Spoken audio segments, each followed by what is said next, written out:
Hello students, this is Ayushi Gaur. Last lecture determinant में मैंने आपको एग्ज़ाम्पल नंबर 13 तक करा दिए थे। अब हम करेंगे एग्ज़ाम्पल नंबर 14। मुझसे मैसेज में एक बच्चे ने पूछा भी था एग्ज़ाम्पल नंबर 14 समझ में नहीं आया है, तो चलिए देखते हैं हम एग्ज़ाम्पल नंबर 14 जो है वो क्या है। एग्ज़ाम्पल नंबर 14 में लिखा है 1/a² BC, 1/b² CA, 1/c C²A। हमें कहा है इसका मान ज्ञात कीजिए, find the value of this determinant. अब देखिए, मैंने आपको दो तरीके बताए, या तो आप मैक्सिमम ज़ीरो बना लीजिए। उससे पहले मैंने आपको बताया था कि कोई भी दो रो या दो कॉलम आपस में बराबर बना लीजिए। अब यहाँ पे मुझे ज़ीरो के चांसेस कम दिख रहे हैं, और वैसे भी मुझे सिंपल सा दिख रहा है। देखिए, इस तरह का क्वेश्चन जब भी आए ये कंसेप्ट आप लगा सकते हैं। देखिए, बी सी, यहाँ ए की कमी है, सी ए तो यहाँ बी की कमी है, ए बी है तो यहाँ सी की कमी है। इसका मतलब मैं अगर इसको ए से गुणा कर दूँ तो ये ए बी सी बन जाएगा। दूसरी रो को मैं बी से गुणा कर दूँ तो ये भी ए बी सी बन जाएगा। तीसरी रो को मैं सी से गुणा कर दूँ तो ये भी ए बी सी बन जाएगा। तो मैंने यहाँ पे ऑपरेशन लगाया है R1 changes to A into R1, R2 changes to B into R2, R3 changes to C into R3। पहली वाली पंक्ति को A से, इसको B से और इसको C से क्यों गुणा कर रहे हैं? क्योंकि हमें क्या करना है, इन तीनों को सेम बनाना है, ABC बनाना है। ठीक है, जब मैंने ऐसा किया, मैं अगर इस रो को A से गुणा करूँगी तो मुझे इसको भाग भी देना पड़ेगा, क्योंकि हम अगर किसी भी चीज़ में किसी नंबर से गुणा कर रहे हैं तो हमें भाग भी देना है, वरना इस तरह से तो इस डिटर्मिनेंट का मान ही बदल जाएगा अगर मैं सिर्फ गुणा करूँगी। तो मैंने क्या किया है, इस वाली रो को A से गुणा किया और A से भाग भी दे दिया। अब अगर मैं भाग देती और यही लिख देती, चलिए मैं यही लिख देती हूँ। मैंने क्या किया, A से अगर इसको गुणा किया है तो मुझे क्या करना है, इसको भाग भी देना है। तो अगर मैं यहाँ लिखूँगी A बटा A, तो उसमें भी तो मैं यहाँ से 1/A 1/A कॉमन ले लूँगी। तो आपको अंदर इस तरह से लिखने की ज़रूरत नहीं है, आप ऐसे लिख सकते हैं कि हमने क्या किया, इसको A से गुणा किया और A से भाग दिया। अब दूसरी वाली रो को हमें B से गुणा करना है, तो यहाँ मुझे मिलेगा B/B, B³ ABC। यहाँ पर भी क्या हो जाएगा, मैंने B से इसको मल्टीप्लाई किया है तो मुझे B से डिवाइड भी करना पड़ेगा, इसीलिए मैं बाहर 1/, लिख रही हूँ। अब यहाँ पर तीसरी रो को मुझे C से गुणा करना है, मल्टीप्लाई करना है, तो ये C³ बन जाएगा और ये बन जाएगा ABC। अब मैंने यहाँ पे C से गुणा किया है तो मुझे इस सारणी के मान को C से डिवाइड भी करना पड़ेगा। ठीक है, अब देखिए यहाँ पर क्या बच रहा है हमारे पास में, 1/ABC है। A/A is 1, B/B is 1, C/C is 1, A³ B³ C³, ABC ABC ABC। अब देखिए, इस वाले स्तंभ में, इस वाले कॉलम में ABC कॉमन ले सकते हैं हम। हमने क्या किया, C3 में से ABC उभयनिष्ठ लेने पर, हिंदी में क्या, आप इंग्लिश में क्या बोलेंगे इसे, taking ABC common from C3। तो जब हमने यहाँ से ABC कॉमन लिया तो बाहर क्या आ जाएगा हमारे पास में, ABC अपॉन में हमारे पास में ABC है ही, तो ये बन जाएगा 1/1 A³ B³ C³ 1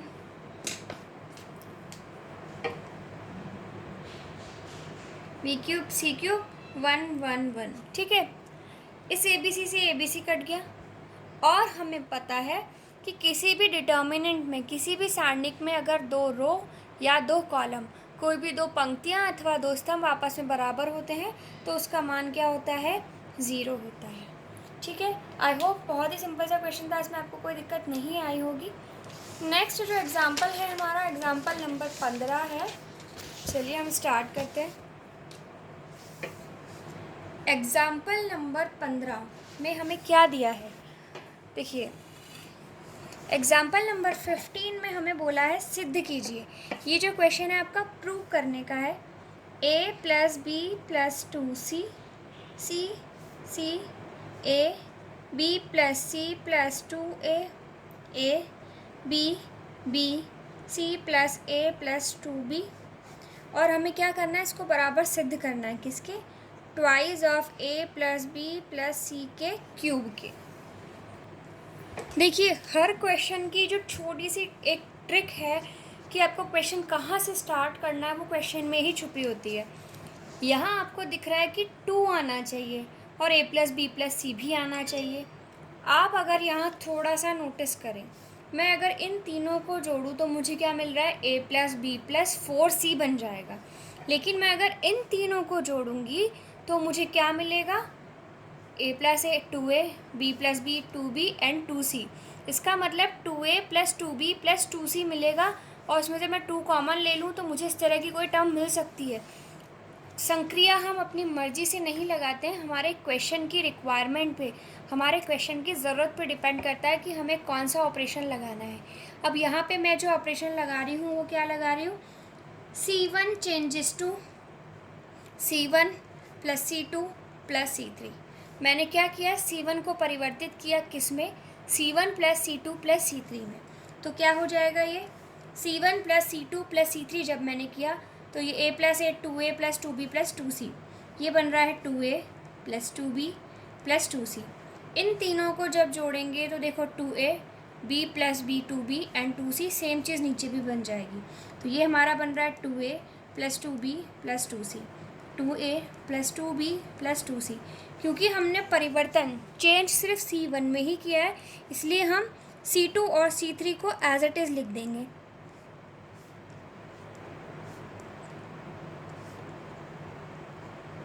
c + a + 2b, हमने इन्हें ऐसा कैसा लिख दिया है।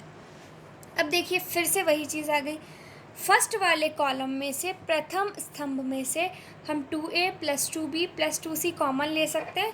मैंने बाहर कॉमन ले लिया 2a + 2b + 2c। ये बाहर जैसे ही कॉमन आएगा अंदर क्या बच जाएगा, 1 1 1 a b + c + 2a a b b c + a + 2b। ये हमारे पास अंदर बच गया। 2a + 2b + 2c है, मैं इसमें से क्या करूँ, 2 बाहर ले लूँ, अंदर क्या बचेगा, a + b + c। ठीक है। अब देखिए इसको हमें अब हल करना है। इसको हल करने के लिए देखो, अब ऐसा तो है नहीं कि कोई भी 2 रो या दो कॉलम आपस में बराबर नहीं आ सकते। और पहली चीज़ तो आपको 1 1 1 दिख गया है, तो आप क्या करो, 1 1 1 3 जब भी दिख जाए तो आपको क्या करना है, इसमें से इसको घटा दो, इसमें से इसको घटा दो, 2 0 मिल जाएंगे बस। तो हमने अब यहाँ पे क्या संक्रिया लगाई है, मैं संक्रिया क्या लगा रही हूँ, r1 चेंजेस टू। अब देखो मैं अगर r1 में से r3 को घटाऊँ तो मुझे 2 0 मिलेंगे, एक में से एक जाएगा और a में से a जाएगा। तो मैं अब यहाँ पे r1 changes to r1 - r2 नहीं करके r3 क्यों कर रही हूँ, क्योंकि 1 में से 1 जाएगा तो 1 0 मिल जाएगा, a में से a जाएगा तो यहाँ पर भी 1 0 मिल जाएगा। तो मैंने ये संक्रिया लगाई। तो चेंज किस में हो रहा है, r1 में हो रहा है। r2 और r3 को ऐसा कैसा लिख दें हम, ये हमारा r2 और ये हमारा r3, इसे हम ऐसा का ऐसा लिख देते हैं। और r1 किस में बदल गया, r1 - r3 में। तो 1 - 1 0, a - a 0, b - c + a + 2b। अब देखो आप b में से जब इसे घटाओगे तो आपको क्या मिलेगा, माइनस का c, माइनस का a एंड माइनस का b।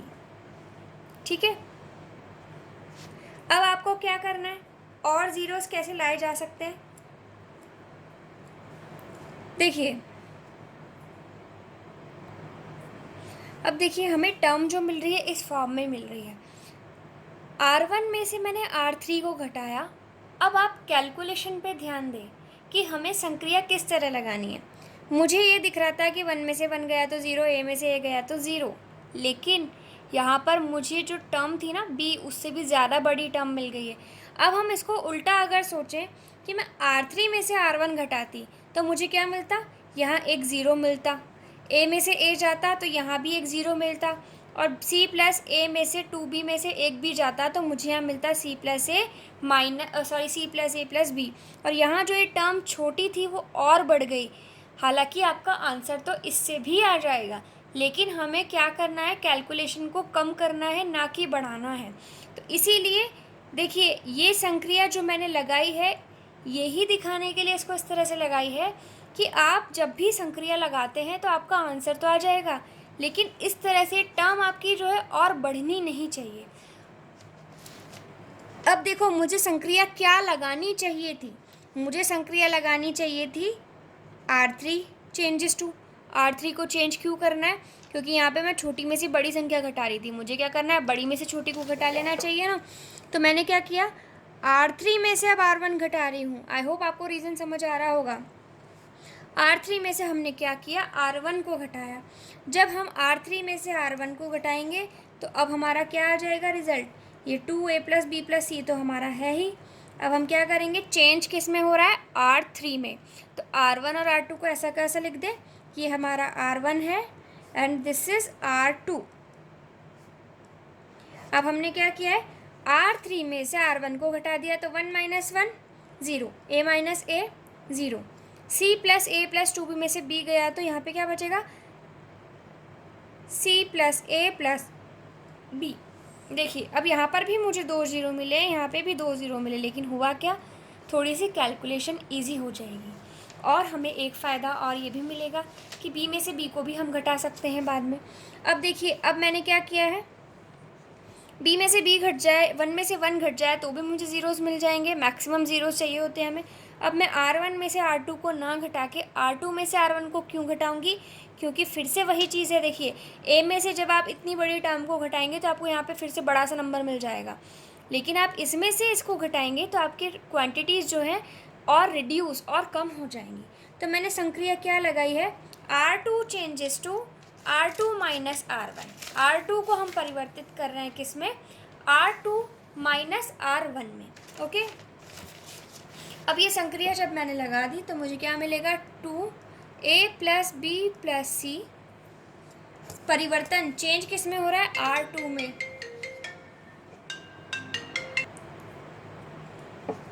तो हम क्या करेंगे, R1 और R3 को ऐसा कैसा लिख देंगे, 1AB 0 0 C plus A plus B, और R2 की जगह हमें क्या लिखना है, R2 माइनस R1, तो 1 minus 1 0, B plus C plus 2A minus A, B plus C plus A, B minus B 0।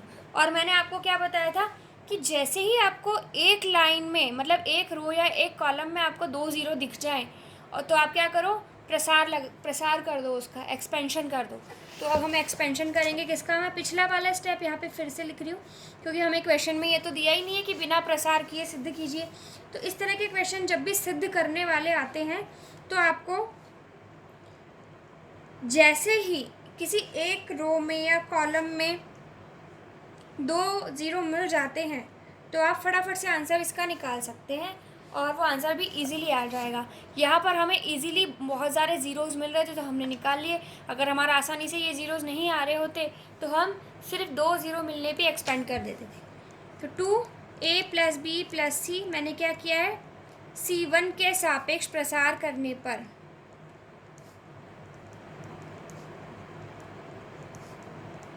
English वाले बच्चे लिखेंगे एक्सपेंडिंग अलॉन्ग C1, तो ये क्या बन जाएगा, 2A plus B plus C as it is है, इसके सापेक्ष हम प्रसार कर रहे हैं तो हमें क्या लिखना होगा यहाँ पे, 1 इंटू, क्योंकि ज़ीरो की जो कॉरस्पॉन्डिंग वैल्यू आएगी वो तो ज़ीरो ही हो जाएगी, इसलिए मैंने आपको पहले ही कहा था कि ज़ीरो वाली टर्म्स को हम बार बार नहीं लिखेंगे।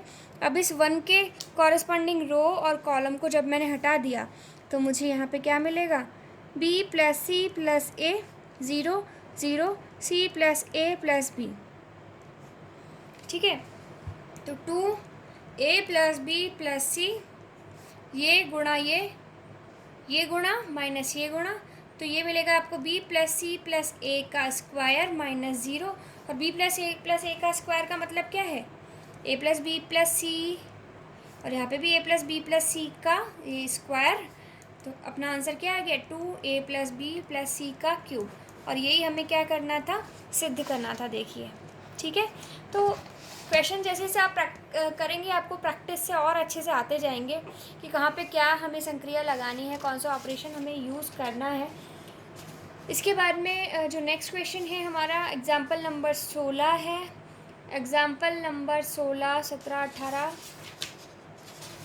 19, 20, 21 एग्जाम्पल्स हैं इसमें। मैं आपको क्या क्या कराऊँ, मैं आपको सारे ही करवा देती हूँ, क्योंकि इसमें के बाद में इसमें एक ही तो 4.2 एक्सरसाइज है, उसमें से 13 क्वेश्चन है। और जो ये एग्जाम्पल्स हैं ये सारे ही बहुत इंपॉर्टेंट है, इसमें से एक ना एक पक्का आपके एग्ज़ाम में आने वाला है। तो चलिए अब हम स्टार्ट करते हैं एग्जाम्पल नंबर 16। हमारा एग्जाम्पल नंबर 16 ये रहा। देखिए इस सारणी को, इस डिटर्मिनेंट को हमें इसके बराबर सिद्ध करना है। देखिए मैंने आपको पहले भी कहा था कि जब भी सिद्ध करने वाले, प्रूव करने वाले क्वेश्चंस आते हैं तो आप हमेशा देखिए कि आपको प्रूव करना क्या है। हमें यहाँ प्रूव करना है ABC आना चाहिए और 1+1/a, 1/b, 1/c, इस तरह से आपको टर्म मिलनी चाहिए। अब बाहर ABC आ रहा है, इसका मतलब या तो ABC कॉमन हुआ लिया है कहीं से, या फिर ABC से किसी को भाग दिया है अंदर, क्योंकि अगर भाग दिया है तभी बाहर गुणा में ABC आया है। आई होप आपको मेरी बात समझ में आ रही होगी। देखिए ABC बाहर आने का मतलब क्या है कि या तो ABC कहीं से कॉमन लिया होगा या फिर अंदर ABC से कहीं भाग दिया होगा, इसीलिए बाहर ABC से गुणा किया है रिजल्ट में। अब हम देखते हैं हमें दूसरी चीज़ जो सिद्ध करनी है वो क्या है, 1+1/a, 1/b, 1/c। क्या इससे कहीं पे भी आपको 1/a, 1/b, 1/c दिख रहा है इसमें? हमें क्वेश्चन स्टार्ट करना है इससे, इसको हल करते करते हमें ये लाना है। अब देखिए मुझे इसको सॉल्व करते जाना है और ये चीज़ आनी चाहिए। इसमें तो कहीं पर भी अपॉन की टर्म है ही नहीं, तो अपॉन वाली टर्म नहीं है, तो मुझे दिख रहा है कि बाहर भी ABC है, अंदर अपॉन की टर्म है। इसका मतलब इसने कहीं पे भाग दिया है और बाहर गुणा किया है। हम क्या करेंगे, आपको यहाँ क्या चाहिए, 1/a चाहिए, 1/b चाहिए एंड 1/c चाहिए। तो उसके लिए अब हमें क्या करना चाहिए, ये सिर्फ हम कैसे डिसाइड कर सकते हैं, हमारा रिजल्ट देख के। ठीक है, हमने क्या किया, फर्स्ट कॉलम को मैंने किससे गुणा किया, C1 से, मतलब C1 चेंजेस टू A से, A into C1, C2 changes to B into C2। कारण बताती हूँ मैं आपको अभी, C3 changes to C into C3। मैं इसको A से,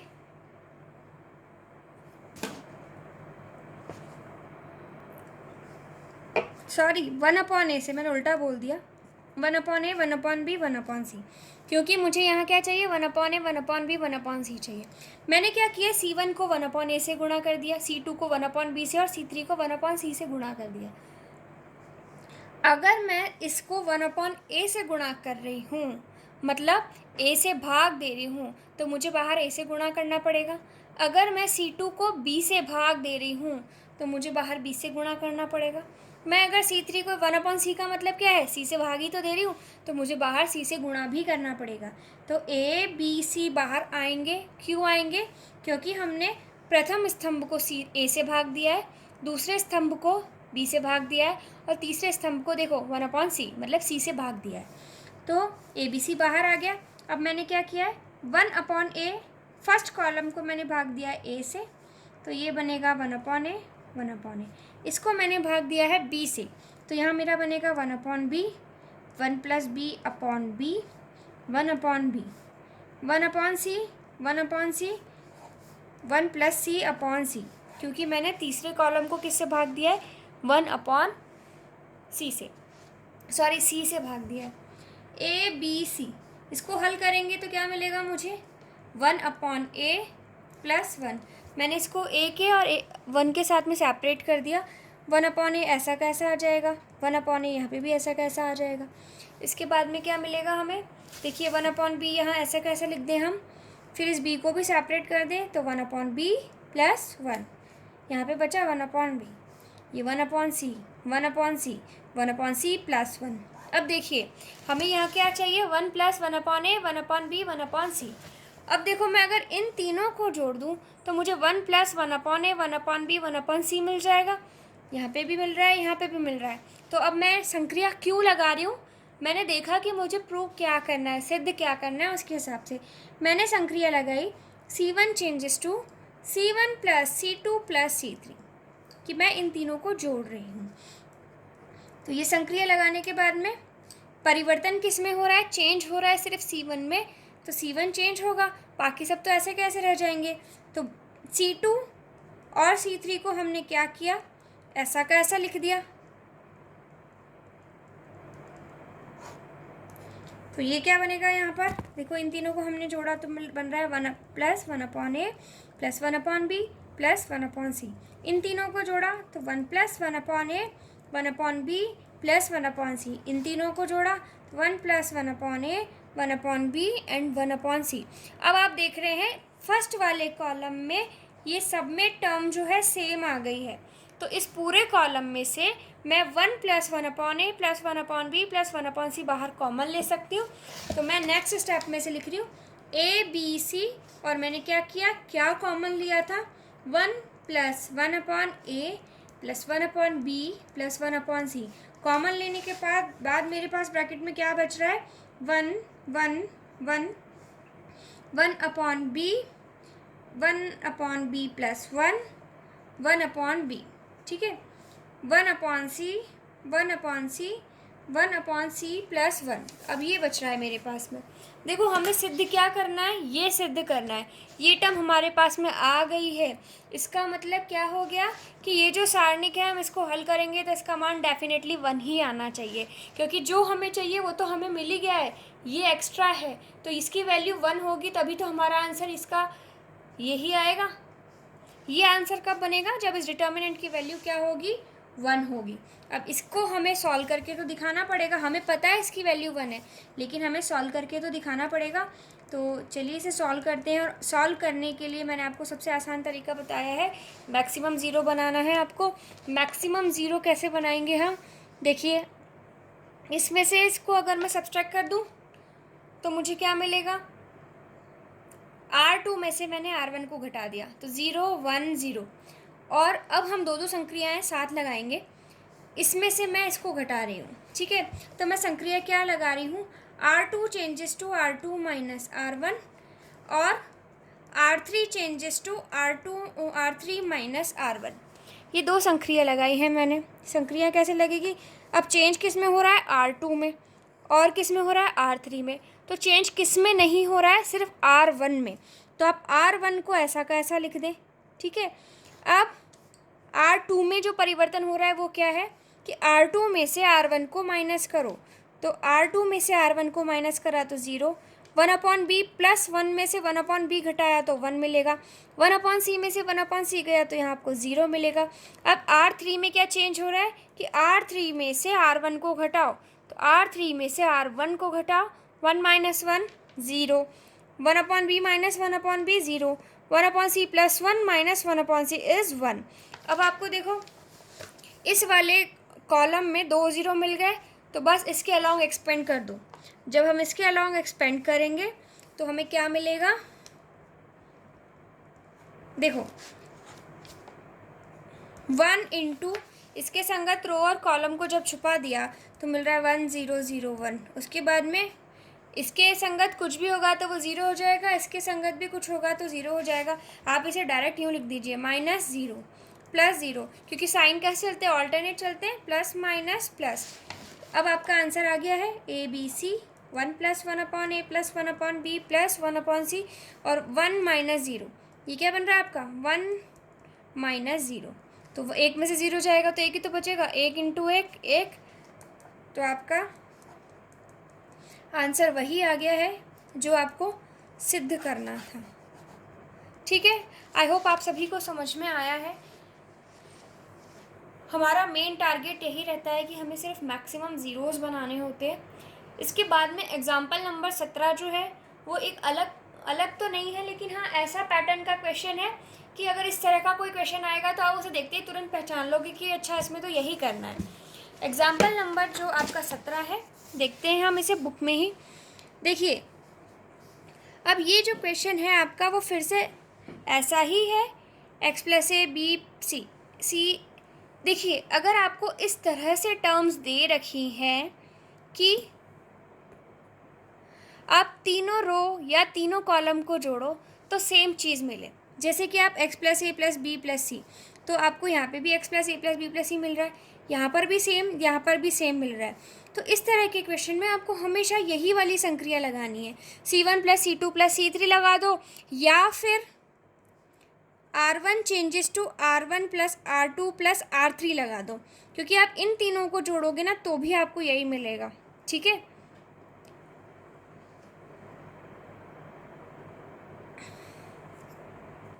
आप इस वाले क्वेश्चन में ये नहीं लगा सकते हैं, क्योंकि देखिए आप इन तीनों को जोड़ेंगे तो आपको ये मिल रहा है, लेकिन आप इन तीनों को जोड़ेंगे तो यहाँ पे आपको x प्लस 3b मिल रहा है, इसलिए आप यहाँ पे रो वाली संक्रिया नहीं लगा पाएंगे। कुछ क्वेश्चंस ऐसे होते हैं जहाँ पे आप इन दोनों में से कोई सी भी संक्रिया लगा सकते हैं, वैसा क्वेश्चन आगे आपकी बुक में होगा तो मैं आपको बताऊंगी, बट हाँ इस वाले क्वेश्चन में संक्रिया नहीं लगेगी। यहाँ पे आप सिर्फ तीनों स्तंभों को ही जोड़ सकते हैं, क्योंकि इन तीनों को जोड़ने पर ही आपको देखो यहाँ पे सेम चीज़ मिल रही है। तो अब हम क्या करेंगे, फर्स्ट रो में फर्स्ट कॉलम में से प्रथम स्तंभ में से हमने क्या किया, x प्लस ए प्लस बी प्लस सी को कॉमन ले लिया, तो हमारे पास में क्या बच गया, 1 1 1 B x plus B B C A x plus C बराबर 0। अब ये 1 1 1 आते ही आपको अब क्या दिख रहा है, फिर से वही हमें ज़ीरोस बनाने हैं। ज़ीरो बनाने के लिए हम क्या कर रहे हैं, देखो इस R2 में से अगर मैं R1 को घटा दूं तो मुझे क्या मिलेगा, एक ज़ीरो मिल रहा है, लेकिन इस R2 में से